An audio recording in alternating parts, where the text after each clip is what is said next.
पहले तो आप ये वीडियो देखिए। तुम्हारे कौन से भगवान है मुझे ये पता नहीं है, लेकिन मैं दावे के साथ कह सकता हूँ कि मेरे भगवान के एक पांव की जूते के बराबर तेरा कोई भगवान बराबरी नहीं कर सकता है। कोई भी भगवान हो तेरा, और अगर तुझे लगे तो डिबेट कर ले, बैठ जा सामने।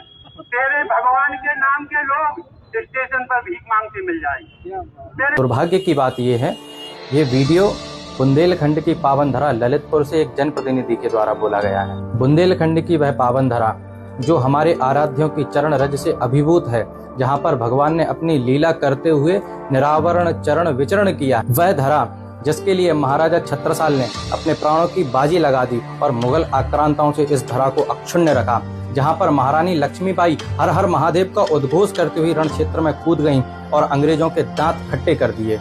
परंतु शर्म की बात यह है कि इसी धरा पर कुछ ऐसे सठ, उनको तो सठ भी नहीं कहा जा सकता, क्योंकि सठ सुधरहि सतसंगति पाई, ऐसे धूर्त खल, क्योंकि खलहु करहि भल पाई सुसंगु, मिटहि न मलिन स्वभाव अभंगु।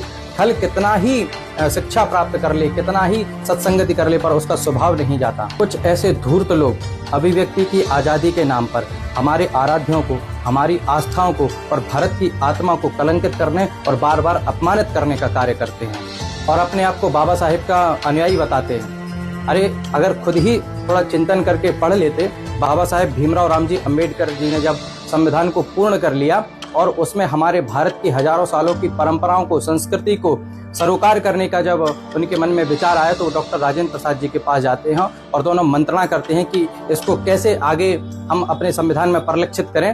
तब एक विचार आता है कि चित्रों के माध्यम से इसको परिलक्षित किया जा सकता है।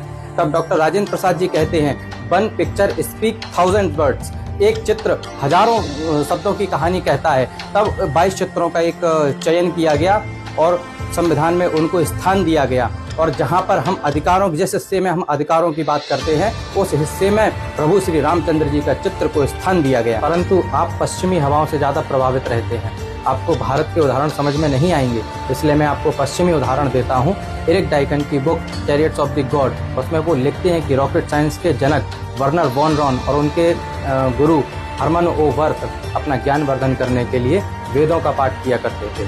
परमाणु बम के जनक रॉबर्ट ओपनहाइमर वो वेदों का पाठ किया करते थे और अक्सर वेदों का उदाहरण दिया करते थे।